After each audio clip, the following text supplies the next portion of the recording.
কুরুক্ষেত্রের মাঝখানে ঈশ্বরের বাণী শ্রীমদ্ ভগবদ্গীতা।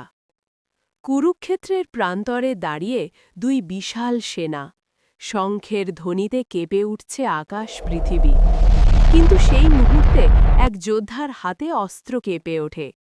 অর্জুন নিজের আত্মীয়, গুরু, প্রিয়জনদের সামনে দেখে তার হৃদয় ভেঙে যায়। চোখে অশ্রু, কণ্ঠে কম্পন।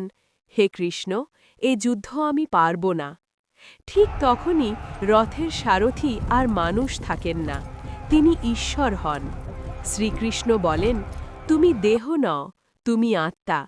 কর্ম করো, ফল ত্যাগ করো। ধর্মরক্ষাই তোমার কর্তব্য।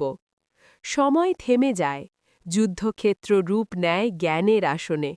রথের উপর জন্ম নেয় এক অমর গ্রন্থ, শ্রীমদ্ ভগবদ্গীতা। আজও, হাজার বছর পরে, মানুষের জীবনের অন্ধকারে এই বাণীই দেখায় আলোর পথ।